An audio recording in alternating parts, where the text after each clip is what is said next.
Hello and welcome to Talk from Superheroes. Hey everybody, I'm Andrew Ivemy. And I'm Diana McCullum. And you're listening to Talk from Superheroes, where every week we discuss a piece of heroic television or film. And this week on the podcast, we are building up to next week. I guess is always the way that linear time works, now that I think it's dumb when I think about what I said. No, because we're not always building up to a thing. Like last week, we weren't building up to Aliens 2, to Aliens, Yeah. which is Alien 2. Yes. Yeah. But sometimes we are building up to things. Sometimes we're building But up. we are always going into another week. It's always after building the up to current next week. It's never building up to last week. No, that's not how time works. No. But we are, yes, we're building up to Alien Earth. We'll cover Alien Earth next week on the podcast. And after that, we'll build up to something else. It's less exciting when you say it flatly. Next week, we're covering Alien Earth on the podcast, and so therefore this week we're covering Aliens. This is why I let you do like all the promo stuff, all the like, hey, get jazzed about this, because I'm just like, here's the facts, man. And normally I got it, and then sometimes I have a moment of existential panic with the concept of linear time. Of course, everything's building up to the next thing. That's the only direction in which time flows. I mean, it's a weird movie to have done that to you. It doesn't feel like the right movie to have done that to you. No, yeah. Other movies, I can be like, oh yeah. Other movies with like a time. You go Eternal Sunshine of the Spotless Mind. You're like, what even is personality and reality and Thank you for having love. that. I was actually like, what do I pull from the? And that works. Yeah. Thank you. Oh yeah. But Aliens is just like, oh no, an alien. And oh no, an alien. Oh no, an aliens. Dollar sign. The S stands for dollar sign. So we're talking about that today on the podcast. Before we get into the episode, we will remind you, as we've mentioned in the past couple weeks, if you're in the Halifax area, if you're in Nova Scotia, we will both be at HalCon at the beginning of November. Come check us out. Diana will have a booth. We are there from the 6th to 9th. Diana will have a booth. You can pick up her book, get it signed, have a wonderful time. I will be moderating panels, and I will also be doing a stand-up show on the evening of November 7th with some other incredible comedians from CBC. This hour is 22 minutes, and just some absolutely wonderful guests that you're going to want to get a ticket for and come and check out. That's got to be the most killer Halifax lineup there is of comedians that you got going on. Oh, you pulled in the best of the best. Oh, yeah. Oh, I booked, like, I only booked the hits. I went straight to the top 3. It's all, like, if you like Andrew, you're also going to be like, why are all these hits here in Halifax with Andrew? It's all the hits. It's all the hits. So it rules. It's going to be a very good show. Tickets are available in the link in the show notes or at andrewivamy.com. November 7th in Halifax. And at HalCon, come check out me and Diana as well. Yeah, we're going to be there. We're going to be there. Good fun. Well, let's get into the episode. Let's talk about Aliens. S dollar sign.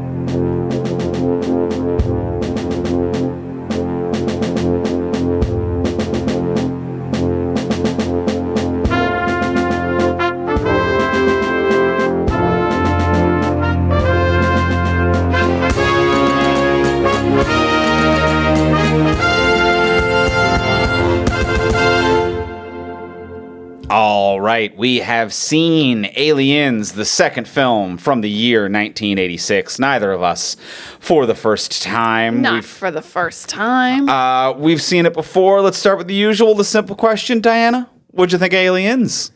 I like when you call it alien dollar sign, first of all. It makes me think I can invest in it in the stock market. Oh, yeah.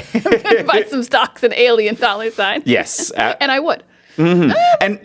And for the listeners who don't know, it's a famous story about James Cameron, who that was reportedly his pitch to the network.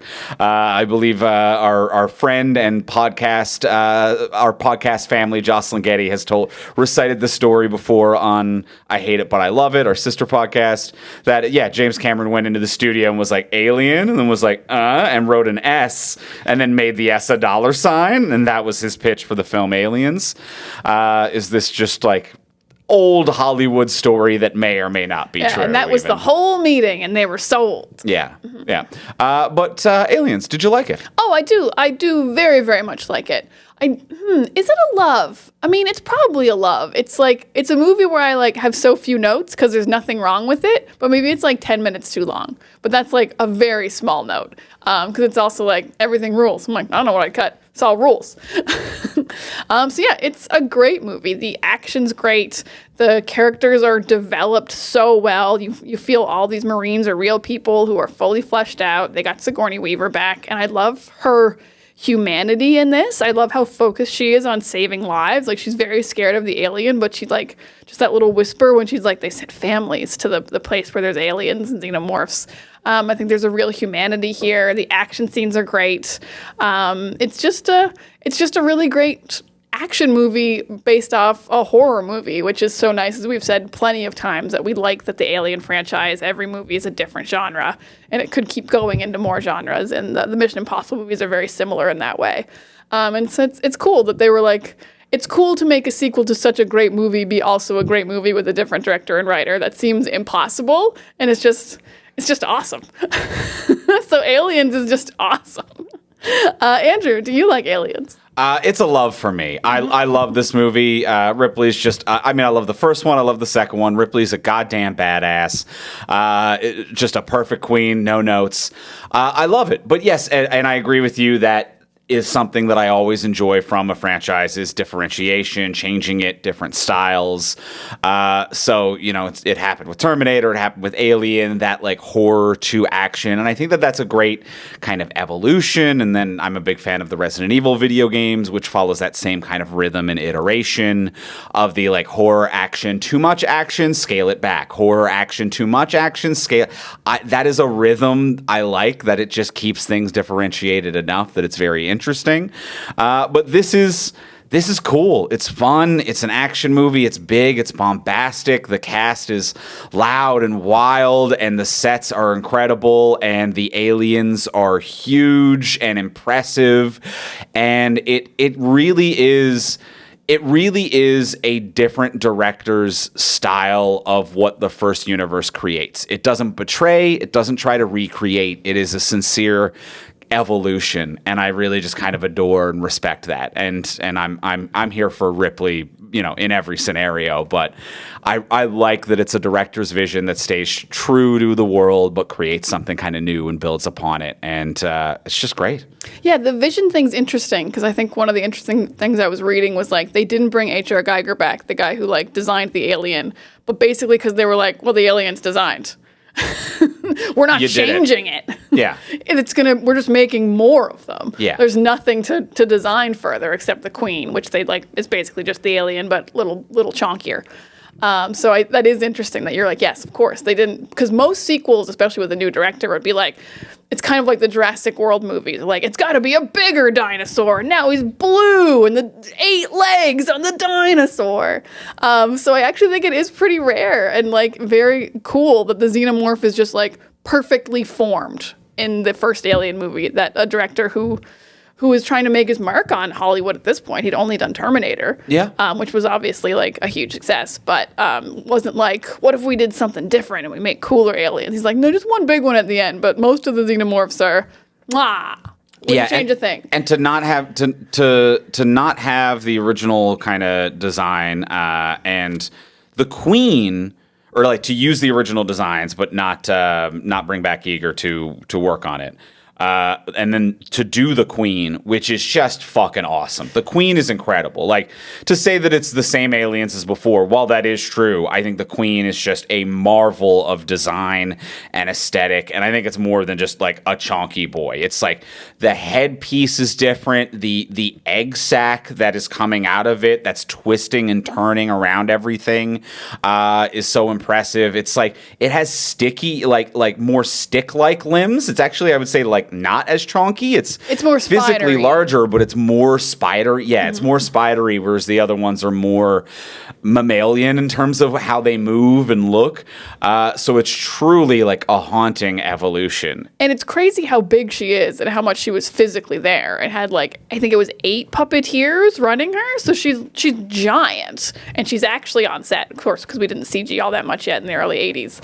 But like, not like the way usually we have miniatures Yeah. in the 80s. Like everything that looks good in the 80s for the most part, it's like that was a miniature or we blew up an actual car. But to like build a giant queen and just be like, And have like and she's going to have 2 fight scenes and she's going to run through a ship. 17 puppeteers and animatronics operators, and just the amount of team that is required to operate something that incredible. I think it's huge. But like this movie, on top of like staying true to the original, it really does expand, in subtle ways, expand the lore in ways that I'm really on board with and I really respect. Like there's a lot about this that is not brought up in the first Alien. Like even just the simple question of, but where do the eggs come from? I love that because it's such an obvious question once you think about it. Because you're like, well, an egg can only make one xenomorph. Yes. And the xenomorph can't make more xenomorphs. And that's assuming a 100% success rate. Like an egg makes one face hugger, which would have to successfully implant another creature to potentially successfully make a xenomorph. And it's like those numbers don't work. Yeah, there needs to be something that's mass laying eggs just in the rare event of failure, because face huggers are pretty ruthless and good at what they do. Their stats are good. I'd put them on my team of like 100%, 98% success rate. Probably one of the most lethal predators to ever exist, aside from the xenomorph. I would say more successful than the xenomorph, honestly. Because like in this movie we have like 100 xenomorphs max, because that's how many colonists there were, and they kill a bunch of them, grenades, and some xenomorphs never get a kill. We've only got like 12 humans. But fair. Every face hugger gets to kill somebody. Ooh, I would like to see and you know what? I'm sure that there is someone out there who has, at least filmically, the hard stats on this. Someone who's watched the tape and studied it or crunched the numbers. Because I agree with you. Sometimes a xenomorph gets 0 kills. But sometimes a xenomorph can get 12 to 13. Whereas face huggers are maxing out at one and then dying. So a face hugger, we're looking at a binary of a 1 or 0 murder-death ratio from a face hugger. But like the xenomorph in Alien 1 killed the entire That's an entire ship. crew. We're talking about 12 people to 1 murder from Ripley. You know what I mean? Yeah. Now, do we give... Who do we even give the kill to? Because the xenomorph coming out of the chest is the kill. But thinking the facehugger is the xenomorph at the end of the day.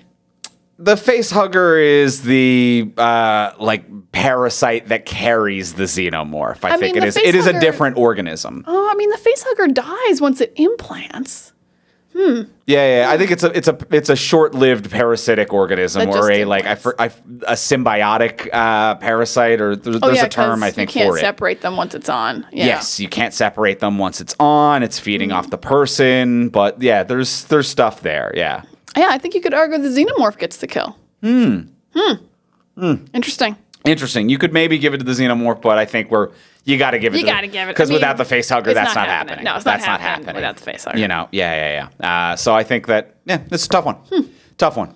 But the question, this started with raising the question of where do the eggs come from. I think that that's a very interesting expansion on the lore. The behavioral expansion of this being a film about motherhood, whereas the first film being about sexual assault, are 2 wildly different themes that both function and work really well within the exploration of the xenomorph as a sci-fi creature, which is kind of amazing. It's kind of amazing that it has that versatility. Yeah, the xenomorph can do anything.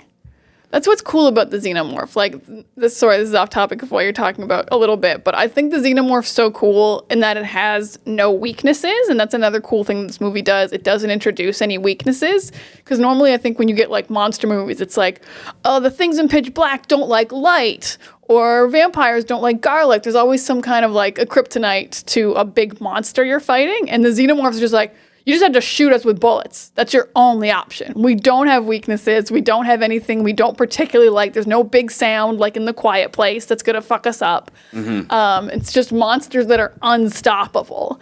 And I like that they don't evolve them. And the idea of the franchise is like they're maxed out evolution. Yes. That's cool. Yeah, we've still not found a weakness other than like absolute nuclear destruction. Like they are not indestructible. No. But not being destructible does not imply a weakness per se. No. You're just destructible. You're just destructible. But it's cool that they found a way to explore the lore of the xenomorph without changing the xenomorph. Yes. Yeah. As you were saying about the lore. Yeah. Now, one thing I do find interesting about the expansion of the kind of lore and being like, oh, some colonists went there, and we have Paul Reiser's character being like a corporate guy who's like, once they get Ripley, he's like, oh, there's a ship on the other side of the planet. Let's send them to go check it out. And that being the kind of inciting incident of a piece of shit kind of seeing the opportunity for more money. But it's all based around, and I know that Ridley Scott, part of the reason why when he did the Prometheus films was like, we've got to talk about the engineers. The big guys. Because he was always bothered that he was like, the movie's about the engineers is what he has said. And to be like, why weren't more people talking about it? Be like, it's about the alien, dude. And I like that James Cameron, this is just like, no one gives a shit about the engineers or this ancient progenitor species spaceship, which is kind of wild if you're Weyland-Yutani to be like, I get that you've got like an evil bioweapons division where you're like, we could make money off evil bioweapons.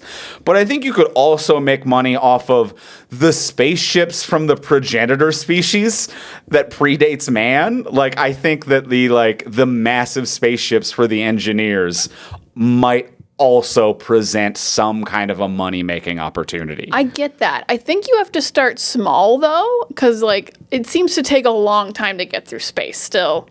Moving stuff is very hard. So it's like, it's much easier to be like, here's a bioweapon to start with. And then we'll go get that big old ship. Okay. And then we'll figure out what to do with giant ship that we can't fly. I assume you're not going to be able to fix it up. You do some scans, get some data on how big ship is big ship. So you're basically pitching Prometheus. You No, want more of big ship. No, because Prometheus, it wasn't about getting big ship. I'm pitching a money-making idea for the Weyland-Yutani Corporation. I mean, it is weird now that you think about it that I'm pretty sure in the timeline of Alien everything, the ship's just still there? I believe so. Unsalvaged? I believe so. I mean, I don't know whether it was in the blast radius of the final explosion of the film of Aliens. I would assume the colonists were pretty far away if they didn't even know the ship was there until Ridley told them. I also don't think it would be in there. Yeah, so I do think that there is, the engineer's ship in there. I've only just realized that the main character of this movie is almost the name of the director of the first movie. Almost. Yeah. Almost. So we got that. We got that. Mm-hmm. But yeah, the fact that James Cameron was like, no one gives a shit about the big guys. Yeah. The progenitor species. And he was right too. He was like, they want to know where the eggs come from. So there's a giant queen. And I'm not going to explain where she came from because the xenomorphs can't talk. So she was always there? Just every once in a while, one of them hatches into a queen type thing. You think that's it? I think that's how it works with like some bugs and insects, where it's just like, oh yeah, some bees are just queens. Some bees are just queen, where it's just like there's one of the litter. The litter of xenomorphs. I don't know. Bees. I'm not an alien entomologist or whatever. I don't know about aliens or insects. So I think one might be a hive? Swarm? No, I think they have to be big to be a swarm. Hive I like. Hive could be it. Hive could be it. We're good at this. Yeah. We're nailing this. Yeah, one of the hatches could just randomly be a queen. Well, being on queens, I will say, here's a thing that the first movie already was so good for, and then they just improved of an 80s action movie that's just mostly ladies. And not even just mostly ladies, but ladies who are deferred to, because it's Ripley, it's Newt. There's several other female Marines, Vasquez, and there's even some other background ones who get There's a couple others, yeah. The biggest alien is a mother. This is a lady-on-lady battle at the end. This whole movie is just so badass feminist strong, and I'm like, it's weird that dudes aren't mad about it. The 80s seemed like a nicer time in a way. Yeah. Guys would be so mad now if we did like when the Terminator was a girl a couple years ago. Yeah. I mean, pre-online culture didn't allow all of the losers to talk to each other. You know what I mean? The internet's bad. Yeah. Right. All of the dweebs couldn't coordinate around a single cause about all of them being loser doofuses. They just had to be like, oh, the alien was really cool. Yeah. Whereas now everyone who's pathetic manages to Voltron into something that's bigger than they deserve to be. So I think that's part of it to a certain degree. But it's also just nice to watch a movie with a bunch of strong female ladies that isn't like, we're a movie with a bunch of strong female ladies. There's no like, she needs help scene from Avengers Endgame kind of vibe about it. None of them need any fucking help. No, it's just presumed competence and strength. Yeah, I mean, like, and so, not always presume. Like, some of the guys are jerks and dickheads, or make sexist comments and then are quickly either corrected, or that is who they are, and that is just kind of a like, yeah, but that's what's shitty about them, and we're moving forward. You know what I mean? Like, yeah, Bill Paxton's character of Hudson isn't a fucking treat. He's not someone who I want to hang out with, but all of the female characters are strong and empowered and are not held back by him. We're not waiting for his character to make a decision. No, that is cool. Yeah, this movie, the way that Hicks is like super cool, Michael Biehn's character, is this super cool badass who is like clearly like, Ripley's in charge, even though she's not even a Marine and I'm technically in charge, and just deferring to her in like a way that is just so competent and smart because she knows what's going on. Yeah. And you just wouldn't see in most movies, especially if it's not like a pre-established romance, like not two characters who entered the movie together. Yeah. Like this isn't like the Jurassic Park like romantic couple. It's the sexiness of Michael Biehn in this. Michael Biehn rules in this. And James Cameron just making Michael Biehn the sexiest man imaginable in the 80s between Terminator and this, to be like, what's the sexiest thing a man can do? And it is showing up and saying to a woman, I believe you, how can I help? And letting her lead. That's the sexiest thing a man has ever done. And it rules. And let me teach you how to shoot a gun to protect yourself. Yeah. You're not going to need me in a second. I'll teach you everything I know, and then you're going to be good. For a woman to be like, we're all in danger, and everyone else in both of these films to be like, you're crazy. And then Michael Biehn shows up and is like, absolutely not. Authority has failed you by not listening to your advice more. I believe, and I'm here to help. I want to survive too. I'm smart and I'm kind and I believe women. Michael Biehn is the original I believe women. Gooch, take us away, Michael Biehn. Oh, and he just never gets to live. It sucks. It is a shame that he's killed off screen between this and the next film. It is. I often say sequels can't affect earlier movies, and I'm wrong about that. I used to sincerely think that like a sequel shouldn't affect your enjoyment of another movie, but watching this movie and knowing that both Newt and Hicks just die in between movies, I was like, that sucks. This is ruining my enjoyment of this. It does suck. Yeah. It does suck. It's not just shitty for Alien 3. It's shitty to be like, oh, we worked all so hard and we made it. They're going to die in like an hour. Yeah. Yeah. Or 60 years, however the fuck frozen time works. But they're never waking up again. They're never waking up. Which is a real goddamn shame. Mm-hmm. So that does, that I will say, yeah, I've learned the lesson that sequels can ruin the movies that come before it. Yeah, they can hurt it. I mean, yeah, Prometheus did some damage too, let's be real. Oh, Prometheus I don't count.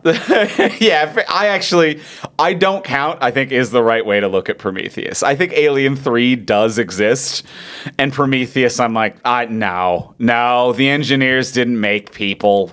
Fuck off. Oh, I think I also remember so little of what happened in Prometheus that's why I'm like, it doesn't count. It's a sloppy bitch, but too. I'll never forget Alien 3 just opening with all the characters from Aliens being dead. Quite rude. Yeah, because Michael Biehn rules. He's awesome. He's hot. He's cool. He respects women. He respects women. Not in Tombstone so much, my other favorite Michael Biehn movie. Okay. But he's the bad guy. I was talking about the James Cameron verse of Michael Biehn. Of the James Cameron verse of Michael Biehn. I don't know if he was in any other James Cameron movies. We got enough examples, so we're good. We got two. And speaking of badasses, I gotta give flowers to my queen, the badass, the wonderful, indestructible, sick of your shit woman.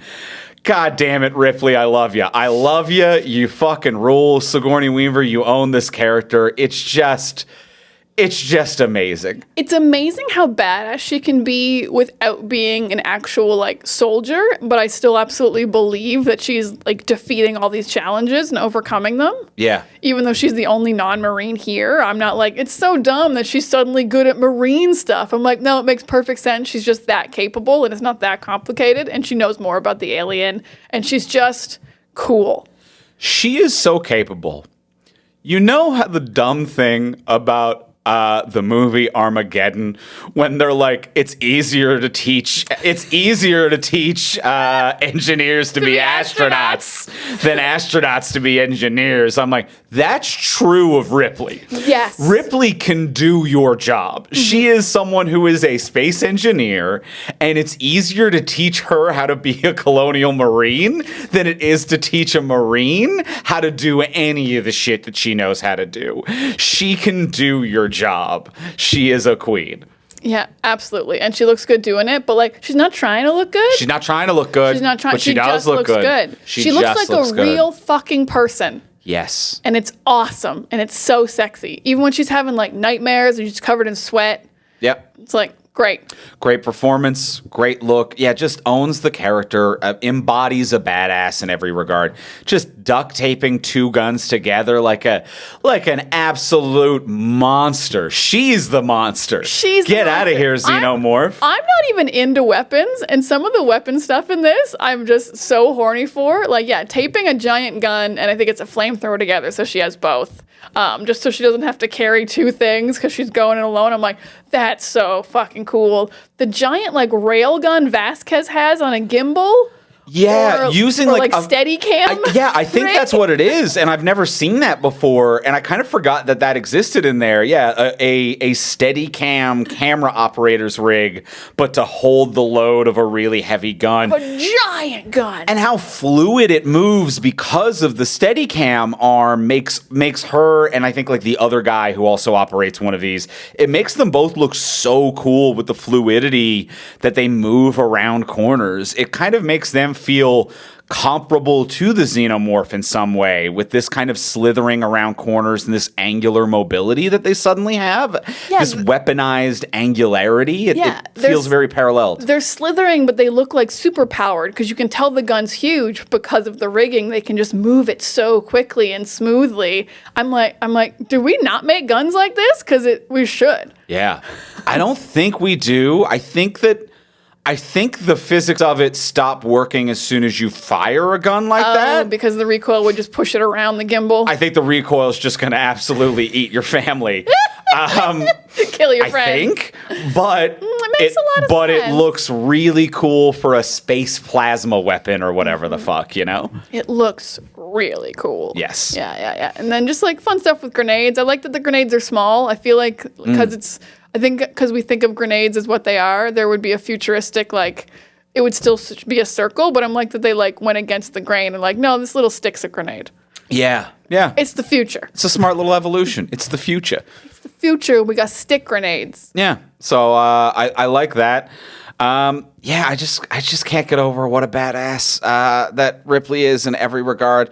The moment when she is talking to Hudson, to Bill Paxton's character, and he's losing his shit, and she's like, I need you to fucking get it together because I'm tired of your shit. There's something about, like, she has more iconic and badass lines in this movie. Get away from her, you bitch, is probably like the more quoted and famous line, which I would actually argue isn't that great a line, but the visual of that scene really works. The backlighting, wearing an exosuit. I'm like, the camera does a lot. That line's kind of weak. She does a good read of it. But the way she says to Hudson, I'm sick of your shit, get it together, is just the exhaustion of a woman who's been dealing with corporate buffoonery for 100 years now, including Frozen time, and it's so real, and I love it so much. Including Frozen time. She's Captain America in this movie. She is Captain America. She wakes up, everyone she knows is dead, she has to reassimilate to the world, and then she's called back into action to fight Nazis / Xenomorph. Yeah. Replace xenomorphs with Nazis, and she's Captain America. She's Captain America. They're She still nailed here, it. she says when she wakes up. I thought I took care of it. God damn it, we had a whole thing about it. I crashed my plane to stop them. Oh my God, she is Captain America. fucking America. And she's just as cool. Yes. And people follow her. I love and it. She leads. I love it. Yeah. She's got a big gun. I find the Marines complicated. In what way? I'm not sure how I feel about them as a group. There's something about I do enjoy the big, bombastic, kind of cartoonish, almost wrestling level, but they take the gas off a little bit characters that they all kind of bring to it. Like each one is a very like, I'm visually and personality wise recognizable from the other one. It makes them shitty Marines. But then also, other than Bill Paxton's character, when shit hits the fan, they function relatively well against an impossible threat. It's just a little bit tough because the first movie is such a competency porn of like a corporation betrays you, but a lot of people are, especially Ripley, are trying their best. Mm-hmm. And this feels like it's like, oh, no one here is their best. Oh, I completely disagree. Okay. I feel like other than Bill Paxton, who's a bit of a goof, but who does take his job seriously once they're in there. So he's kind of a goof just outside of actual combat.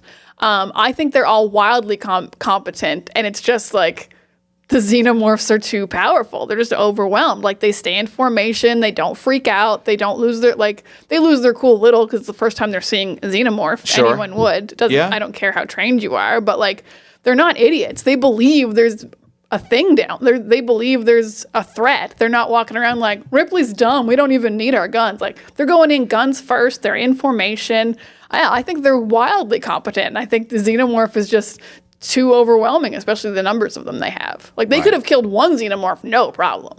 If this was Alien 1, they'd be like, "We're done. We did it. We're done and we did it." But they were overwhelmed. Okay. And they really get like stimmied, but the no shooting your bullets thing as well. Yes, I understand that. Okay, you're selling me on it, and this is why I said like I've been flip-flopping where it's just not as clear cut as the first one is, and I'm kind of wavering back and forth between like I really like them, I dislike them, I really like them, I dislike them. Where it feels like it is an 80s action movie portrayal of what an army unit is, and it just doesn't feel cohesive and super great at what they do, but there are definitely moments where they are good at it. So I could be talked down off of that ledge. I feel like they're quite cohesive as just a group of soldiers who are soldiers. I think my slight issue with it is I'm like, there need to be other people on this ship. The ship doesn't have a doctor. The ship doesn't have an engineering crew. I'm like, are the Marines also the doctors and the crew? Yeah. Because everyone seems to be soldier. Yeah, it's 100% soldier. It's 100% soldier. I'm like, and two outside contractors. As we've seen in like even Alien 1, there's so many jobs. Yes. Yeah. There's security, there's piloting, there's engineering, there's other things that need to be done. And I'm like, is Bishop just doing all of those jobs? Yeah. So I think that's my problem with the Marines is that the ship is just all Marines, and that doesn't feel right. And that's why there's no diversity. And no one even stays with the ship that's in orbit. There's so few of them. So it's just like, 100% of you went down there? Huh? No doctor? No doctor? I guess there was a pilot of the little ship. Yeah. There was like one lady who's a pilot, and that was her specialized thing. But even that's not like crew. Yeah, I understand. So the lack of crew, I think, is what makes them feel not diverse. Yeah, I can get behind this. Yeah, there's just something that's a little bit missing. A little bit missing in if you're going across the earth if you're going across space for that long a time, you're like, you got to bring a doctor. And just like not listening to the briefing. I think it's like it starts in a bad taste to be like not necessarily respecting Ripley, not listening to the briefing, being inattentive and unprepared. And then, but I agree, they do a good job relatively against an impossible threat without being able to use their firearms and blah, blah, blah. But there's a lot of we're not following the rules, paying attention, and have no idea what's going on or what we're going into right away. After the Paul Reiser setup of like, we're going out there with the best.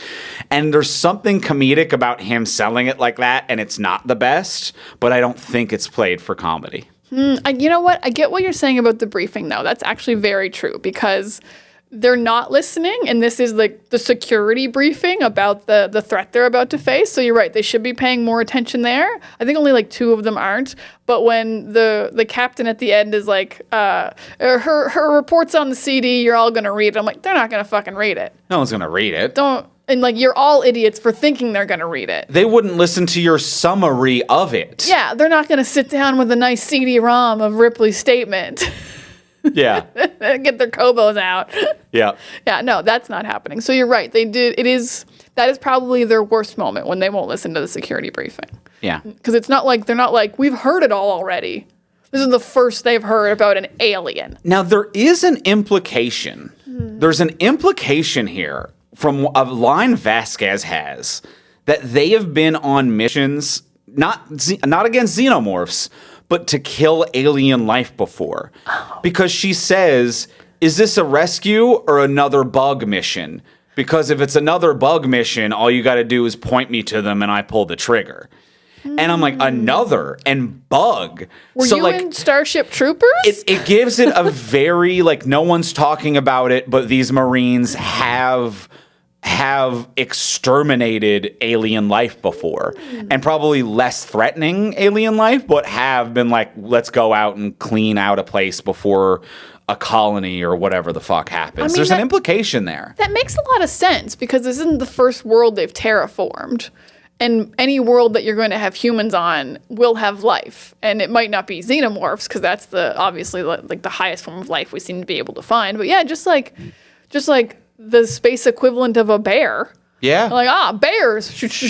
Bear, wolf, or yeah, whatever. Like if I had a Marine super gun from the future, I could take down a bear. Yeah. Yeah. So I would also be like, this briefing's bullshit. Be like, I get it. There's a violent animal. I can take down a bear. There's a dozen of us, and we have plasma rifles strapped to our chest.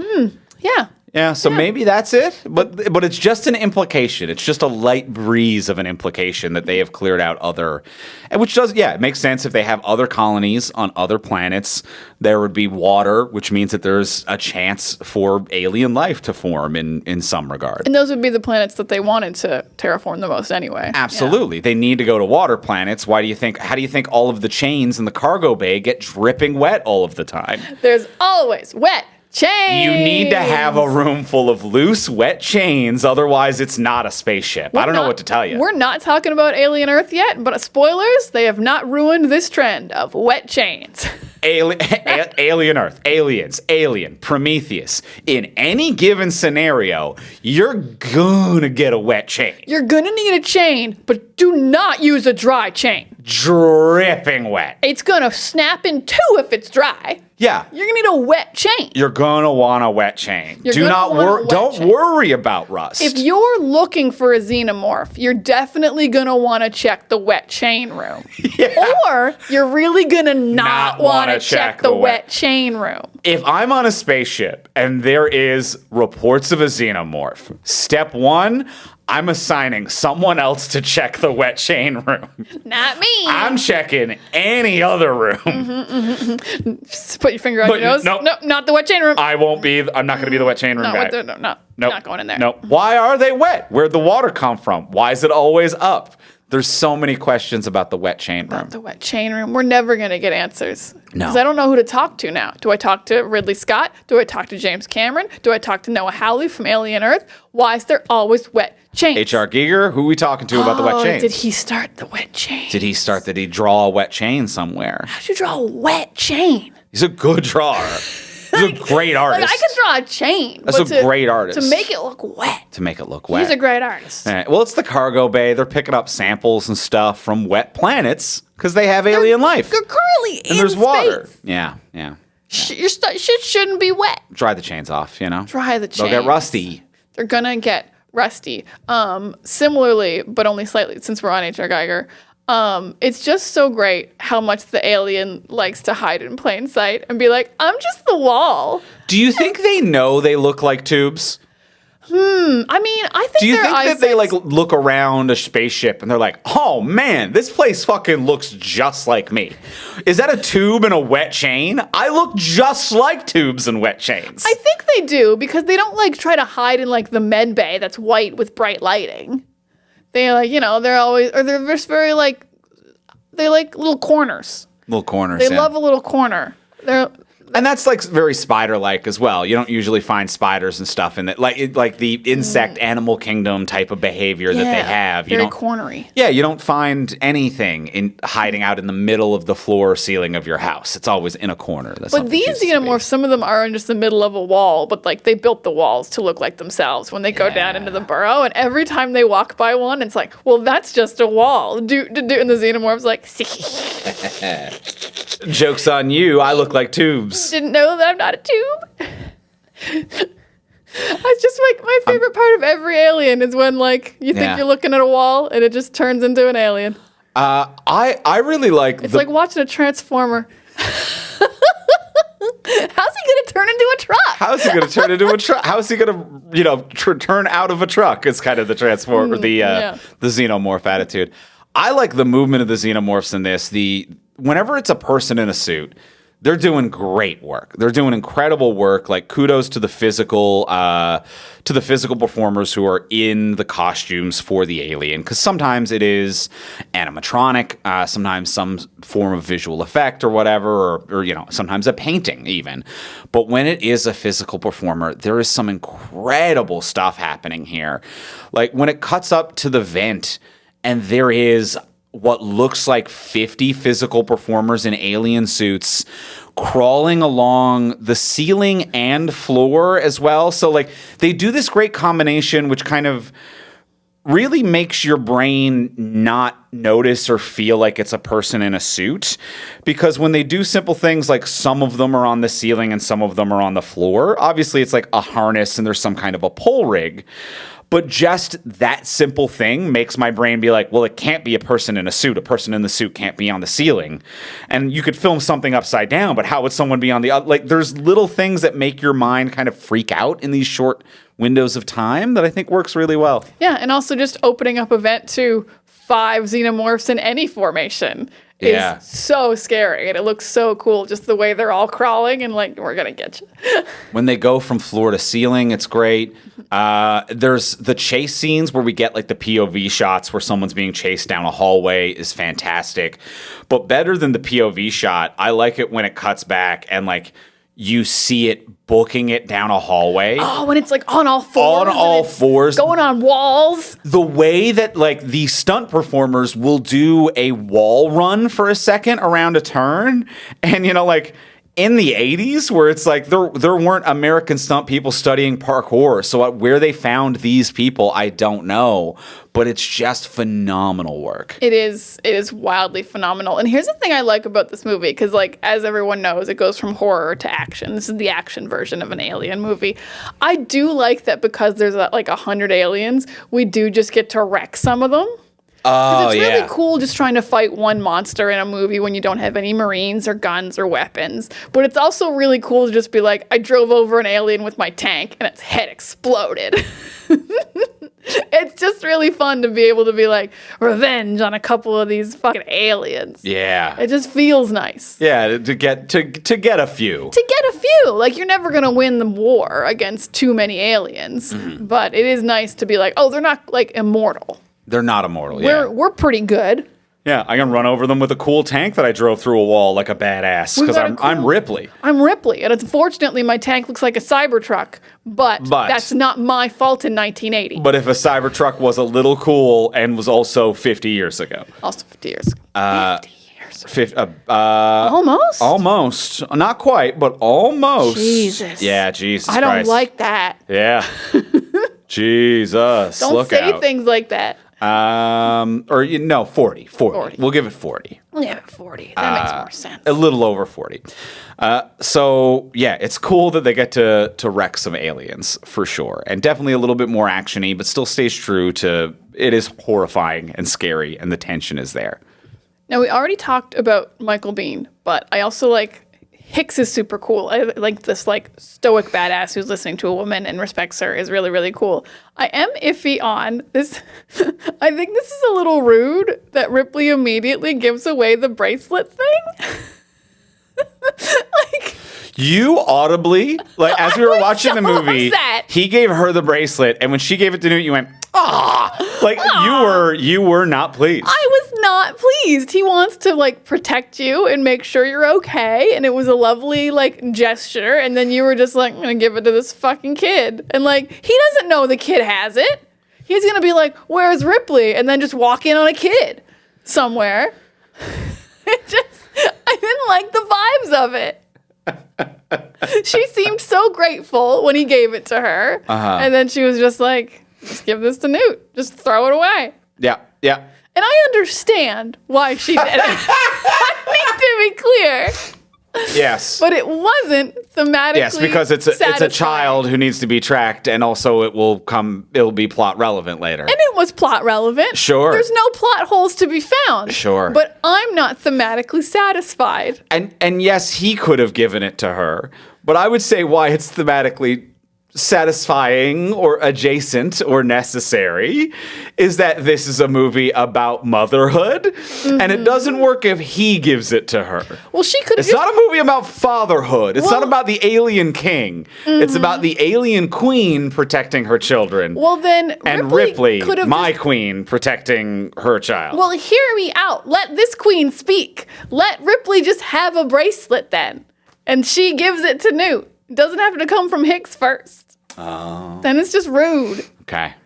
Just giving away gifts. He gave you a present.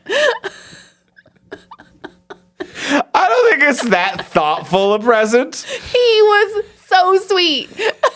He believes women and he protects them. I'm not saying he's not sweet, but I am saying that is just a piece of military hardware that he didn't shop for, or like, I think Ripley would like this is a thing he thought in a store. It was really more he didn't just go like on Amazon. It was really more just, I've been given a pocket full of shit to give loose fucks to track them down. Here you go. I have like a pouch full of these for any survivors we might find. Okay, well, new change. He gives her 2 and says give 1 to Newt. Okay. There we go. You're so There worked up we you go. couldn't even save it for the what would you change? No, I already have that. I wrote that down Okay. before. I do work for this podcast. I Sure prep. do. You sure do. Yep. I've got to change locked in. All right, 2 bracelets. First change. 2 bracelets is the first change. Two We'll bra- clock that and put that away for later. Write You know that what down. I mean? James Cameron, when you do the 18th release of Aliens, 2 bracelets. Little shade over the number of releases of Aliens. That's what we're going to do. Since we're slightly on Newt, her accent's crazy. Yeah. You British or not, girl? You can have whatever accent you want in space, but when it doesn't sync up with the rest of the cast and it's already kind of muted, it's not necessarily the right choice. I mean, it doesn't sync up with herself. She's British half the time and American half the time. Yeah. I mean, she's also a child. And she's actually, here's the weird thing I'm going to say. I think she's doing a great job. Yes, I Even agree. though her accent's up and down. I agree. Yeah, I do wonder if it's just like she is a child and this was filmed in England and it's just being around a bunch of British accents. You're just like, you lose your natural accent way quicker. I actually did look this up. I know the answer to my own question. Oh, lay it on. I forget which order it is, but she was either born in America and lived in Britain for a few years, or she was born in England and lived in America for a few years. But either way, she actually naturally does have like mixed tones. A code switching On kind of an certain words. accent. And when you have an American cast and a British crew, you probably are naturally Scene to scene. flip-flopping it from day to day, moment to moment. But yeah, but it was just like when she's like saying her name is Newt or whatever, it's just wildly British. Yeah. And My then, name is Newt. My name is Newt. Yeah. That's what everyone calls me. I'm like, okay, super British child. And then later she'd be like, yeah, no, I'm just Newt. I'm just Newt. Yeah, it's not a magical It's a doll. monster. It's not a magical doll. It's just the head of a doll. Ripley. Where's my magical doll? Yeah. Yeah. Yeah. It's distracting. It's distracting. But she's cool when she's doing like her little hand motions and her affirmatives. And I love this like survivorness of just like, I hide in the vents. like Just a scrappy little, like, before everyone hider, gets yeah. here, and I hide all the time throughout the movie, but not in an annoying way, in a way that I'm like, I'm gonna live even though you bitches are all gonna die. Yeah, just a shell-shocked hider. Nothing but respect. Nothing but respect. Nothing but respect. As well you should. Yeah. And yeah, she does a very good job of portraying shell-shocked as well. Yes. Despite the accent, a good actor. A good actor, just a little distracting of an accent. A performance I do like in this movie as well is Paul Reiser as Burke. I like this performance. It's very grounded. I think that Paul Reiser is really good casting here because he is a very charming and charismatic person, and I think that Paul Reiser actually is like a good actor that isn't wildly versatile. Like every role he's done is like, well, what if Paul Reiser played this role? Like it's very much like, what if Paul Reiser did an interview for a job at Wayland-Yutani and then got it? What would he be like in this? He's not disappearing. No. But that works really well, I think, for this character, which is the right kind of slimy for what with this level of position is. He's not like an evil, mwahaha corporate or overlord. He's a dude who's like, maybe I can get a slight bonus this year and maybe I can kind of cover up my mistakes. And to be like, that's the majority of what these corporate climbers are like. Yeah, no, I really like him in this role, like to the point where I feel very betrayed because he is so charming and earnest that I believe he's one of the good capitalists. He actually does convince me. I'm like, oh, okay, so this Marine guy is going to be like the real bad guy who's incompetent. And Paul Reiser's a nice guy who's really doing his best to not blow everyone up and wants to make sure we're all okay. And he believes Ripley. And he wants to help her succeed, and you're like, oh, okay, we like Paul Reiser. But then when he like turns into an attempted murderer asshole, you're like, oh, my betrayed heart. Did also you give away a bracelet that Hicks gave you? He also probably gave his bracelet away. Always definitely gave up the bracelet. But no, I'm genuinely charmed by him and I believe him. But then you realize like, when he does do a betrayal, you're like, oh, it was a sleazy charm and I believed in you. And then you do feel a little duped in a way that you're like, good work. Yeah. You got me. Yeah. You got me good. I believed it the whole time. Mm-hmm. But also I believe you as a villain. Like it's not like they cast the most charming person possible just to get the shock. Because even after the shock, I'm like, oh yeah, of course you're a dickhead. Of course you are. A dickhead. Yeah, but you're also a dickhead in that cowardly way, which is so much more believable. Like, I won't kill Ripley with my own bare hands, but I'll put an alien in a room that will probably kill her. Yeah. That like sleazy kind of douchebag asshole. Yeah. Good casting and just good writing of like not making him like I'm gonna kill you with my own bare hands because he's a coward. Yeah. But he's still ruthless. And a very corporate type where it's like I've seen people like this where it's like he doesn't even know how bought in he is or what he believes. Like just kind of what he sells, the bill of goods he tries to sell Ripley on of to be like, hey, we're both trying to get out of this system. You know, and I think that, like, there's part of him that wants, like, it's almost subconscious in the performance and the writing to be like, he thinks that that's true. Like, he thinks that he's like, me and her, we're both in it the same way, and we're trying to make a little bit of money so we can retire and get out. We both dislike the system at the same amount. But he's someone that if he got any kind of money or power, he would just want to feed it back into the system for more money and power, but he doesn't know that about himself. Yeah, the second the system knocks on his door, he's like, oh, hey, the system. Yeah. You want to go out and, like, do something?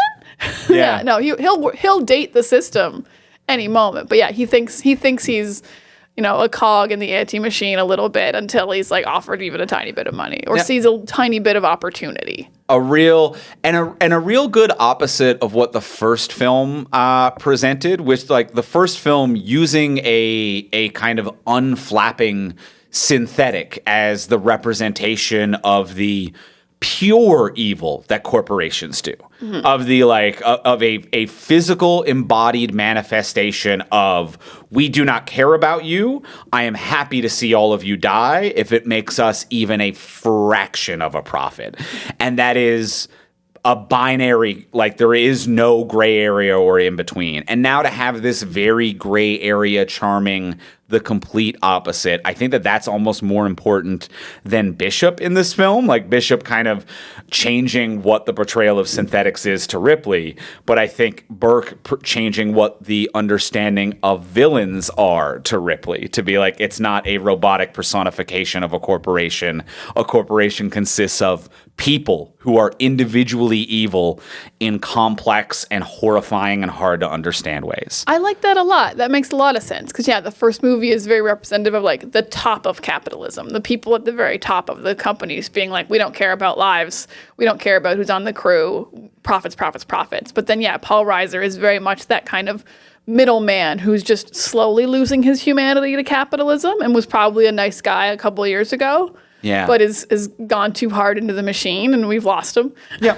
Yeah. No, I like that a lot. That brings me to like one of my final points that I really like, which is, I mean, there's this whole like, it's badass that Ripley fights the Queen in the loader in like the mech suit. It's just visually badass, but it's also this great representation of just kind of using the working class as a weapon. Like she's like a laborer now. She can't work on the flight decks anymore because she's too out of touch with time and everything's changed. But then just like destroying capitalism and the things capitalism wants with like the means of production. With the means of production is like really cool. I love that it's not actually like, this isn't a military mech suit. This is just a tractor. This is a pickup truck. Ripley, my angel, my queen. Like, if there were more workers there, she would have just started a rebellion. Like, if Ripley ever got in front of, like, 200 factory workers, you'd all be fucked. Oh, yeah. Oh, I'd die for her. Yeah. Are you kidding me? Yeah, she would start a revolution in a minute. And we'd all be in our mech suits, heading up to Weyland-Yutani. God damn it. I want this fantasy. It's actually pretty dope. That I like rules. it a lot. Maybe that's my new change. My new change. There's 200 workers on the ship. They all get in mech suits. This ends with the true hero, unionization. Yay! Yay! That's how we feel. Union President Ripley. Yeah. I'll vote for her. I'll vote for you. Damn it. She'd be pro-union. Well, let's go in for the close. Let's ask the final question of what would you change? So now that we have discussed everything about this, what would you change if you could change anything? Before we do ask the final question, we'll remind you, as we do every week, please take a moment to rate, review, and subscribe on Apple Podcasts, Spotify, Podcast Addict, YouTube, wherever it is that you get this podcast. By leaving a comment or a rating and review, you help us move up the charts, find new listeners. That is how the algorithm knows that people like you enjoy us, and how the algorithm knows that other people might also enjoy us. So that is the alien queen to planting an egg to, and then you're the face hugger of the algorithm that plants the xenomorph in the body of future listeners, which then creates new queens. Oh. So what a metaphor of things we want. Algorithms, more xenomorphs. Queens? I do like queens. Metaphorical queens. Metaphorical queens. I like physical queens. I meant like non-monarch. Oh, yeah. Yeah. I mean the same. I'm just talking about bees. Oh, okay. Gotta save bees. Let's say it's save bees. Save bees. Comment save bees on this episode. And let people be like, what's that about? And then I'm going to have to listen. They'll hit download. So that's what we want is the comment on this episode. Just save the bees. Put that in there. I think put a bee emoji in there. Oh, sometimes they let you slip an emoji in there. You can put an emoji in the comments on Spotify, yeah. Save the bees. And as well, if you want to support the podcast monetarily, you can do that over on our Patreon, which is a monthly subscription service. You can subscribe at whatever level is in your budget, get cool bonuses for doing so. You can get our webcomic early. You can get these episodes early and ad-free. As well, you can also get exclusive bonus episodes of the podcast every single month. This month, we talked about Star Trek Generations. Oh, a movie that is very dear to my heart. And we had a lovely chat about it. You hadn't seen it before. It was fun. Quite charming, better than it has any right to be. We talk about that in the episode. And if you sign up at the hero level, you get that episode and also immediate access to the full back catalog. But if there's just an individual episode that you want, you can also buy individual Patreon exclusive episodes for $5. So you can just pick up the one. if you want. And as well, it's been a while since we've said this. If you are a listener on an iPhone, do it on desktop. Don't do it on your iPhone.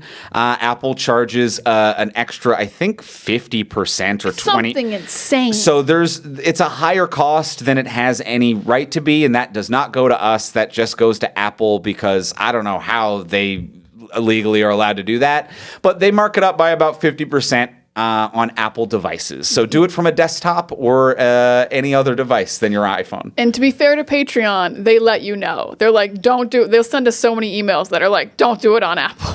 Patreon is a good service in that regard where they're like, you shouldn't do it on Apple and tell your fans not to do it on an Apple device. So check it out, though. All the options are available over at patreon.com/fromsuperheroes. That is patreon.com/fromsuperheroes. And now, let's go into the close. Let's ask the final question now that we have discussed everything we have discussed about this movie. Diana, what would you change about it if you could change anything? All right, so 2 bracelets we've covered. Mech Suit Rebellion we've covered. So that's 2. My actual change is very small because Aliens is such a good movie. I'm not sure you're allowed to suggest any changes. It's practically perfect. It's such a small change, but it bothered me so much. I was really bothered that some random person was using the mech suit before Ripley, got in hers. Because Ripley gets this moment of, she goes into the mech suit the first time, and they're like, she's checking it in, and they're like, oh, cool, she can use the mech suit. But, literally seconds before, we saw a random person already using one of the mech suits. And I was like, why wasn't this Ripley's cool moment to introduce the mech suit? It really bothered me. It was like, that should be her thing. Other people can use it after her, but she should get to introduce it. And she should be the first one to do a cool, this is how it works, and a reveal of mech suits. It's a small change. Bothered me a lot. I was like, this feels like video one-on-one about, how you introduce cool things with the main character. So that's my change. No, whoever that guy was with the first mech suit, get out of here. Andrew, what would you change? I like it. I'm with you there. I think that's very fun. Yeah, that's Ripley's thing. Get the fuck out of here. Random guy. But once she's doing it, yes, then you can have other Marines in the background also loading things and stuff like that. Love it. Love that change. Fairly minimal. A fairly minimal change in the grand scheme of things. Mine will also be minimal because I really do love this movie. Mine will be minimal, but will be hot take controversial. I glanced upon it earlier. Get away from her, you bitch. It's a bad line. It's not a good line. It's quotable. It's memorable. I don't think it's a good line. It just doesn't feel like the energy of Ripley, and she sells the shit out of it, and the visuals are incredible, and the scene itself is flawless. And I just don't think that's the line. I agree. It's like you have 2 women fighting each other, and you're like, you're a bitch. And I'm like, the queen is just surviving. She has no ill intent. This isn't actually a villain. Yeah. So get away from her, you bitch. Yeah, it doesn't do anything for me. The shot, you're right though. The shot itself is so incredible. Oh, the good framing, God. the wind's blowing. But the line isn't great. Yeah, because it's her fighting this, big physical threat of the film. But the threat of the film isn't it just doesn't, it feels like pushing against the theme, which is just so anti-corporation, which are the villains. And she even says it earlier when she's talking with Hicks or one of the Marines, I forget who. And she's like, hey, are they even the problem? You don't see them stabbing each other in the back for a quarter share. Ooh, yeah. And they're both mothers protecting kids. That's what the queen is doing. And we have personified it as evil because it is an alpha predator. But, and I get that, you can still call something a mean word in a moment of life or death, but it just doesn't feel like it's there. No, if it's a movie about motherhood, even better would just be if she was get away from my daughter. Yeah. Or something more about Newt and less about the queen. Mm-hmm. Who's not really a villain, even though she is trying to kill you, which is weird to say, but it's true. Yeah. Even just get the fuck away from her. Yeah. It feels more protective and motherly and a little bit more like, let's fight. And it feels Let's fight. And it feels Let's go. Let's go. Yeah. I think not a common turn of phrase at the time, but that's the energy. The energy should be let's go, and it comes off as catty. The word bitch comes off as catty. Yeah, no, it's not a good word in the context. No, it doesn't land. And this might be this might be me, looking back at it through a modern lens, and maybe in the year it was like, fuck yeah, like, go girl, you said bitch, like, we love it. Who knows?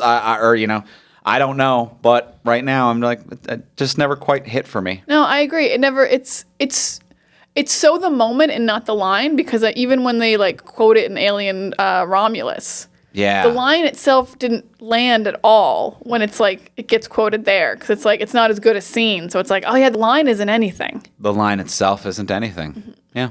So that's my change. I agree. Well, I love it. we've done it. Next week on the podcast, we will be back. We will be talking about the entirety of the series Alien Earth. Ooh, it's on Earth. It's on Earth now. Spoiler. So look out. It's right in the title. It's on Earth. We'll be back talking about that next week. In the meantime, if you want to get a hold of us, you can find me online most places at Ivimey, Ivimey. You can find me at Words of Diana. And you can find both of us most places at From Superheroes, and check out everything we create over at FromSuperheroes.com. And we'll talk to y'all next week. Bye.